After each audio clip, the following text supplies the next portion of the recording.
नमस्ते दोस्तों, ये वीडियो में हम लोग सीखेंगे कि आने वाले वीक में किस तरीके का मोमेंटम हम लोगों को देखने को मिल सकता है और उसके पीछे का कंप्लीट लॉजिक क्या है।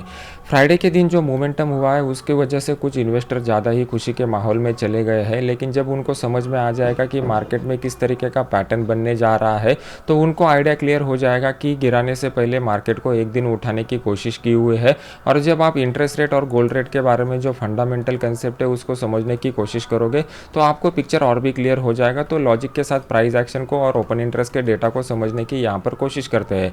सबसे पहले स्टार्ट करते हैं निफ्टी का एनालिसिस। अभी आपके सामने मैंने निफ्टी का स्पॉट का चार्ट लगाया हुआ है। आने वाले कुछ दिनों के लिए जो फंडामेंटल ट्रिगर हम लोगों को मेनली कंसिडर करने पड़ेंगे उसमें एक भी न्यूज़ बेस्ड इवेंट अभी फिलहाल के लिए मौजूद नहीं है, तो क्लाइंटली इसको हम लोग इग्नोर कर देंगे।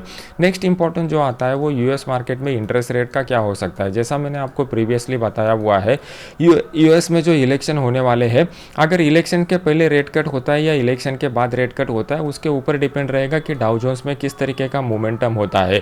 Second important thing, gold rate अगर आप देखोगे तो वर्ल्ड मार्केट में gold rate all time high पर चल रहे हैं। इंडियन मार्केट में भले ही अभी लाइफ टाइम हाई के थोड़े से नज़दीक हम लोग आ चुके हैं, लेकिन इंडियन मार्केट में अभी तक लाइफ टाइम हाई को दोबारा ब्रेक नहीं किया हुआ है।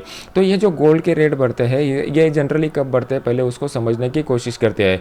जनरली सिक्योरिटी मार्केट में जब भी अनसिक्योरिटी का वाला माहौल पैदा हो जाता है तो वहाँ पर ज़्यादातर लोगों का जो एक्सपेक्टेशन ये रहता है कि मनी सेफ्टी फर्स्ट प्रायोरिटी रहता है, तो उस केस में वो गोल्ड में अपना इन्वेस्टमेंट करना स्टार्ट कर देते हैं।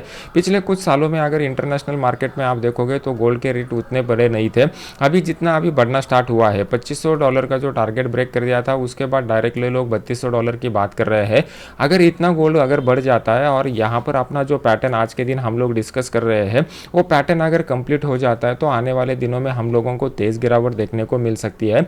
लेकिन इससे पहले ये जो 1 या 2 दिन हमारे लिए इंपॉर्टेंट रहेंगे, उसमें किस तरीके का मोमेंटम होता है और ऊपर की साइड में कहाँ पर हम लोगों को रेजिस्टेंस फेस करना पड़ता है, पहले उसको समझने की कोशिश करते हैं।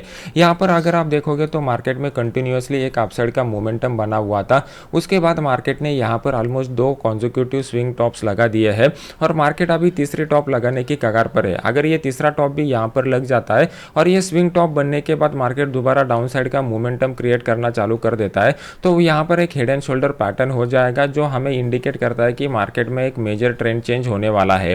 और ये head and shoulder pattern complete कब होता है, जो यहाँ पर नेकलाइन बन चुकी है जो अप्रोक्सीमेटली 23,900 से लेकर 800 के जोन में कहीं पर ब्रेक हो सकती है। ये ट्रेंड लाइन अगर यहाँ पर ब्रेक हो जाती है तो एक लॉन्ग टर्म के लिए बड़ा डाउन ट्रेंड मार्केट में यहाँ पर स्टार्ट हो सकता है।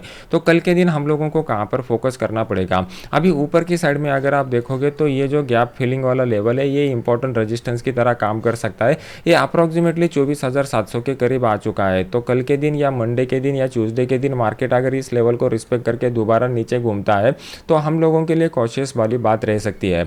मार्केट में कुछ लोग ऐसा बोलेंगे कि यहाँ पर जो कंसोलिडेशन का पैटर्न बन चुका था, ये कंसोलिडेशन का पैटर्न का अपसाइड ब्रेकआउट मिल चुका है, लेकिन ये कंप्लीटली रॉन्ग है। इसके पीछे का रीज़न मैं आपको बताता हूँ।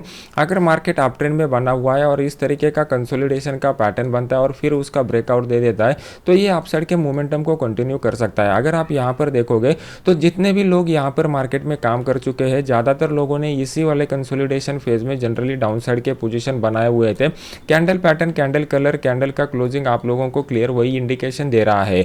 ये जो सेंसेक्स वाला एक्सपायरी का दिन था, ये सेंसेक्स वाले एक्सपायरी के दिन हम लोगों को इस तरीके का अपसाइड का शॉर्ट कवरिंग का एक रैली देखने को मिल चुका है। अभी यहाँ पर जितने भी लोगों ने अपसाइड के पोजीशन बनाए रहेंगे, पहले उनके साइकोलॉजी समझने की कोशिश कीजिए। उन्होंने एक होप के साथ यहाँ पर पोजीशन बनाया हुआ है कि ये कंसोलिडेशन का पैटर्न ब्रेकआउट हो चुका है और मार्केट इसी अपसाइड के मोमेंटम को कंटिन्यू रख सकता है। लेकिन ऊपर की साइड में अगर आप देखोगे तो यहाँ पर स्ट्रॉन्ग सेलर ऑलरेडी बैठे हुए हैं। ये 24,700 का जो लेवल है इंपॉर्टेंट रेजिस्टेंस की तरह काम करेगा। तो कल के दिन मार्केट में कोई भी फंडामेंटल न्यूज़ हम लोगों को देखने को नहीं मिलता तो उस केस में क्या हो जाएगा, मार्केट ओवरऑल प्राइस एक्शन और ओपन इंटरेस्ट के डेटा को फॉलो करेगा। जनरली मार्केट प्राइस एक्शन और ओपन इंटरेस्ट के डेटा को कब फॉलो करता है, जब मार्केट में न्यूज़ बेस्ड इवेंट कोई भी नहीं रहता। अगर मार्केट में न्यूज़ आ जाता है तो फिर इमोशन बहुत ही ज़्यादा हावी हो जाते हैं और उस केस में कंप्लीटली फियर और ग्रीड इमोशन के ऊपर मार्केट चलता रहता है। तो अभी फिलहाल के लिए हम लोगों को कौन सा रणनीति अपना के काम करना चाहिए, डेली चार्ट के हिसाब से ऊपर की साइड में हम लोगों को जो इंपॉर्टेंट रेजिस्टेंस लेवल दिखाई दे रहा है वो अप्रोक्सीमेटली 24,700 के करीब आ रहा है। मोर प्रिसाइजली अगर आप जाते हो तो 24,686 के करीब है। तो ये एक रेजिस्टेंस की तरह काम करेगा और यहाँ से दोबारा मार्केट में डाउन साइड का मोमेंटम स्टार्ट हो सकता है। अगर इंट्राडे चार्ट के ऊपर आप लोग चले जाते हो तो इंट्राडे चार्ट में कौन से पॉइंट के ऊपर फोकस करना पड़ेगा, पहले उसको समझने की कोशिश करते हैं। इंट्राडे में अगर आप देखोगे तो मार्केट ने बहुत बढ़िया एक बॉटम यहाँ पर बनाया हुआ है। अभी ये स्ट्रॉन्ग बॉटम की तरह यहाँ पर कुछ टाइम के लिए काम कर सकता है। तो मार्केट अगर गैप डाउन होता है तो इमीडिएटली यहाँ से एक बाउंस बैक हम लोगों को देखने को मिल सकता है। तो ये एक स्ट्रॉन्ग लेवल होगा। दूसरा कोई भी लेवल फिलहाल के लिए मुझे यहाँ पर नज़र नहीं आ रहा है।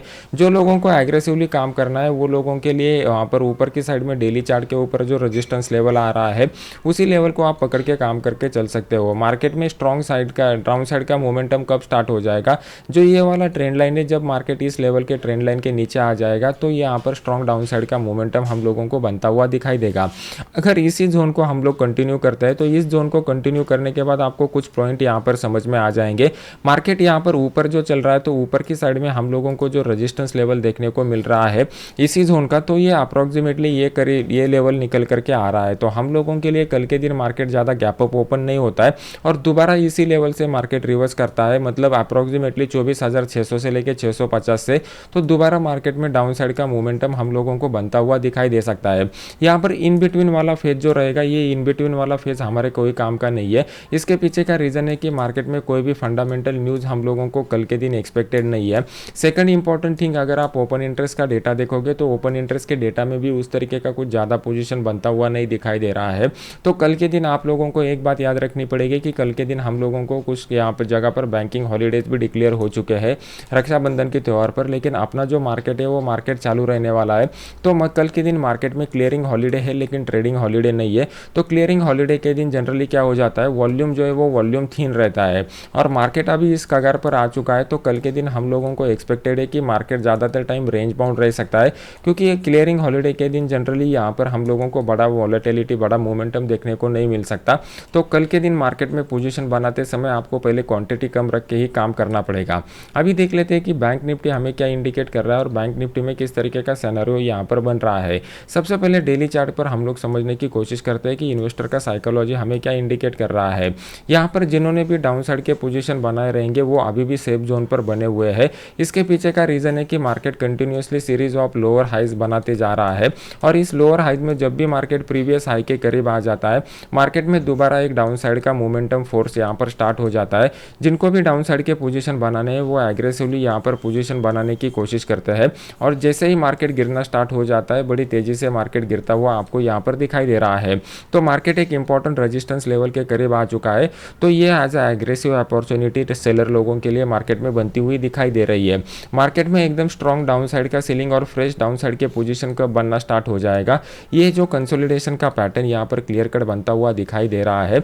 ये एक रेक्टेंगल पैटर्न बन रहा है। रेक्टेंगल पैटर्न में जनरली क्या हो जाता है, जो अपसाइड के और डाउन साइड के पोजीशन बनाने वाले लोग हैं वो लोग क्या करते हैं, ऊपर की साइड में जब भी मार्केट रेजिस्टेंस लेवल या सपोर्ट लेवल के करीब जाता है वो अपनी फ्रेश क्वांटिटी ऐड करना स्टार्ट कर देते हैं। तो यहाँ पर अगर आप देखोगे तो मार्केट जब भी इस लेवल के करीब आता था यहाँ पर क्लोजिंग दे देता था, मतलब क्लोजिंग के टाइम इन्वेस्टर लोगों में इतना भरोसा नहीं था कि कल के दिन मार्केट गैप अप ओपन हो जाए। नेक्स्ट डे अगर ग्लोबल फैक्टर की वजह से गैप अप मार्केट ओपन हो जाता था तो उसके बाद मार्केट में फ्रेश बाइंग हम लोगों को देखने को मिल सकती थी। लेकिन क्लोजिंग के टाइम एक निगेटिव बायस के साथ यहाँ पर मार्केट पार्टिसिपेंट मार्केट को क्लोज करने की कोशिश कर रहे थे। तो ये कहीं ना कहीं हमें इंडिकेट कर रहा है कि inside this candle pattern, inside this chart pattern, यहाँ पर इन्वेस्टर लोगों में वो कॉन्फिडेंस अभी भी बनता हुआ नहीं दिखाई दे रहा है। पिछले कुछ दिनों से मैं बैंक निफ्टी और निफ्टी के बारे में एक ही बात आपको बता रहा हूँ कि बैंक निफ्टी में वीकनेस जो ज़्यादा दिखाई दे रहा है वो as compare to the Nifty ज़्यादा वीकनेस यहाँ पर बनता हुआ दिखाई दे रहा है। तो हम लोग क्या करेंगे, अभी मार्केट जो ऊपर की साइड में रेजिस्टेंस लेवल के करीब आ चुका है तो वो एज ए डाउन साइड की अपॉर्चुनिटी की तरह कंसिडर करेंगे। इसके पीछे का लॉजिक सेम जैसा मैंने आपको एक्सप्लेन करके बताया कि ओवरऑल मार्केट में ऑलरेडी डाउन साइड का एक मोमेंटम बना हुआ है। इस डाउन साइड के मोमेंटम में हम लोगों को यहाँ पर ब्रेकआउट अगर मिलना चाहता है तो ब्रेकआउट के लिए कोई भी फंडामेंटल ट्रिगर अभी फिलहाल के लिए मार्केट में मौजूद नहीं है। तो यहाँ पर इन्वेस्टर लोग क्या करेंगे, जिनको लॉन्ग टर्म में हिसाब से काम करना है वो इस अपॉर्चुनिटी को रिवर्स करने के लिए इस्तेमाल करने की ज़्यादा आशंका यहाँ पर बन चुकी है। तो ऊपर की साइड में हम लोगों को जो इंपॉर्टेंट रेजिस्टेंस लेवल मिलने वाला है वो एक तरीके का रजिस्टेंस जोन रहेगा। जनरली क्या हो जाता है, मार्केट में एक अगर जोन आपको मिल जाता है तो वो जोन ज़्यादा प्रोबेबिलिस्टिक रहता है, क्योंकि वहाँ पर ट्रेडर लोगों को या पार्टिसिपेंट लोगों को ज़्यादा टाइम मिलता है। अगर मान लो कि मार्केट इस जोन में चला आ जाता है 50,750 से लेके 50,830 के जोन में, तो यहाँ पर हम लोगों को दोबारा रिवर्सल के पोजीशन बनते हुए दिखाई देंगे। यह हमारे लिए हाई प्रोबेबिलिस्टिक अपॉर्चुनिटी बन जाएगा।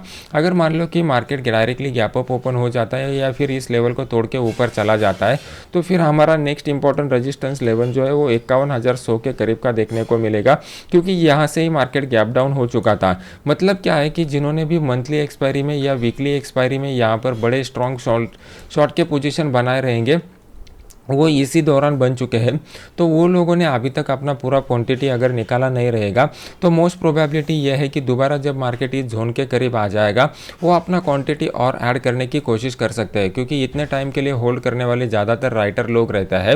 राइटर लोगों को ऑलरेडी यहाँ पर जो कंसोलिडेशन का फेज बन चुका है, यहाँ पर टाइम डिके का बेनिफिट मिल चुका है, तो उनको क्वांटिटी ऐड करने के लिए ऐसे भी फ्रेश कैपिटल इन्फ्यूज करने की ज़रूरत नहीं है। उनको अपने पुराने कैपिटल के ऊपर जो भी प्रॉफिट बना रहेगा उसमें से कुछ पार्टली प्रॉफिट यूज करके वो लोग यहाँ पर अपना पोजीशन बना सकते हैं। तो ये लोगों के लिए एक फ्री फ्लोट वाला अपॉर्चुनिटी क्रिएट हो जाएगा। किस तरीके से मनी मैनेजमेंट करते हैं इसके ऊपर उनका अपॉर्चुनिटी का क्वांटिटी साइज डिपेंड रहेगा। ये थोड़ा सा एडवांस कंसेप्ट है, अगर आपको दोबारा समझना है तो इसको थोड़ा रिवाइंड करके देखिए, या फिर अगर आपके कुछ डाउट्स रहेंगे इसके बारे में तो कॉमेंट सेक्शन में मुझे बता दीजिए। नेक्स्ट वीडियो में हम लोग वो डाउट भी क्लियर करेंगे। अभी देख लेते हैं कि इंट्राडे में किस तरीके का अपॉर्चुनिटी यहाँ पर बन सकता है और इंट्राडे में कौन से इंपॉर्टेंट लेवल निकल करके आ रहे हैं। कल के दिन लाइव मार्केट में अगर कुछ अच्छा अपॉर्चुनिटी बन जाता है तो मैं अपने टेलीग्राम चैनल में आपको अपडेट कर दूंगा, जिसका लिंक वीडियो के नीचे डिस्क्रिप्शन बॉक्स में मैंने डाला हुआ है। सबसे इंपॉर्टेंट बात, मार्केट में यहाँ पर हम लोगों को कुछ crucial support point bank Nifty में देखने को मिल रहे हैं।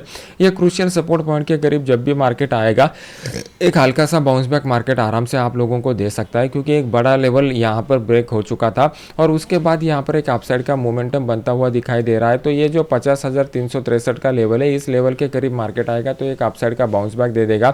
दोबारा मार्केट अगर ब्रेक करके इस लेवल को नीचे की साइड में आ जाता है तो नेक्स्ट इंपॉर्टेंट सपोर्ट लेवल जो हम लोगों को मिलने वाला है वो 49,950 के करीब से लेकर 50,000 की जोन में रहेगा। यहाँ से ऊपर की साइड में दोबारा एक बाउंस बैक हम लोगों को देखने को मिल सकता है। ये वाला जोन में इसलिए बता रहा हूँ क्योंकि 50,000 के लेवल में ओपन इंटरेस्ट का अच्छा खासा डेटा बन चुका है। यही दो high probabilistic opportunity level upside bounce back के लिए दिखाई दे रहे हैं। बाकी जो लोगों को एग्रेसिवली डाउन साइड का पोजीशन बनाना है उनके लिए ऊपर का मैंने रेजिस्टेंस लेवल आपको बता दिया था डेली चार्ट के ऊपर। और अगर आप इंट्राडे चार्ट में जाते हो तो इंट्राडे चार्ट में ये लेवल बहुत ही क्रूशियल रहेगा। इसके पीछे का थोड़ा साइकोलॉजी समझने की कोशिश कीजिए। मार्केट ने एक अच्छा खासा स्विंग टॉप बनाया हुआ था और यहाँ से जो सेलिंग हम लोगों को देखने को मिली वो ईओडी मतलब एंड ऑफ डे तक यहाँ पर कंटिन्यूस सेलिंग देखने को मिली। फिर नेक्स्ट डे जैसे ही मार्केट गैप डाउन के बाद ओपन हुआ, अपसाइड वाले मोमेंटम लोगों ने जो अपनी कोशिश करनी थी वो कोशिश कर ली, लेकिन यहाँ पर नाकामयाब रहे और दोबारा मार्केट ने इसी मोमेंटम को कंटिन्यू रखा हुआ था। और अगर आप इस मोमेंटम को गौर से देखते हो तो आपको पता चलेगा कि यहाँ पर तगड़े डाउन साइड के पोजीशन बन चुके हैं। तो जाहिर सी बात है, जिन्होंने भी मंथली या नेक्स्ट वीकली एक्सपायरी में ये पोजीशन को होल्ड किया फॉरवर्ड किया रहेगा, वो लोग दोबारा यहाँ पर वेट एंड वॉच की मोड पर रहेंगे कि कब जाके उनको अपॉर्चुनिटी मिलता है और क्वांटिटी यहाँ पर ऐड कर सकते हैं। तो हम लोगों के लिए नेक्स्ट इंपॉर्टेंट उनका जो रेजिस्टेंस लेवल देखने को मिल रहा है ये वाला लेवल है। तो कल के दिन हम लोग क्या करेंगे, 50,800 का जो लेवल है इसको थोड़ा वेट एंड वॉच की मोड पर रखेंगे और जैसे ही यहाँ से रिवर्सल वाला अपॉर्चुनिटी मिल जाएगा दोबारा एक डाउन साइड का मोमेंटम स्टार्ट हो सकता है। तो फंडामेंटली जो कंसेप्ट मैंने आपको बताया हुए है उस कंसेप्ट के ऊपर आप गौर कीजिए। जिस तरीके का गोल्ड का रेट मार्केट में बढ़ रहा है ये कहीं ना कहीं हम लोगों को इंडिकेशन दे सकता है कि आने वाले समय में मार्केट में हम लोगों को पर्टिकुलरली सिक्योरिटी मार्केट में आने वाले समय में हम लोगों को एक डाउनफॉल देखने को मिल सकता है। ये जो अनसर्टेनिटी यहाँ पर बन जाती है उसको काउंटर पार्ट करने के लिए ही लोग यहाँ से पैसा निकालकर गोल्ड में या फिर गवर्नमेंट के बॉन्ड में इन्वेस्ट करते हैं। तो गोल्ड के रेट को अगर हम लोग पैरामीटर की तरह कंसीडर करते हैं क्रैश को आइडेंटिफाई करने के लिए, तो यहाँ पर वो इंडिकेशन अर्ली साइन हम लोगों को यहाँ पर अभी देखने को मिल रहा है। तो हम लोगों को फोकस कहाँ पर करना है कि ऊपर की साइड में कहाँ पर रेजिस्टेंस लेवल मिलता है या फिर नीचे की साइड में कहाँ पर सपोर्ट लेवल ब्रेक हो जाता है। तो जैसे ही कुछ अपॉर्चुनिटी बन जाएगा तो हम लोग वहाँ पर उस अपॉर्चुनिटी का बेनिफिट ले सकते हैं। ये वीडियो अगर आपको अच्छा लग रहा है तो इसको लाइक कीजिए और अपने यूट्यूब चैनल को सब्सक्राइब करके बेल आइकॉन का बटन दबा दीजिए। मिलते हैं नेक्स्ट एजुकेशनल वीडियो में। Thank you very much.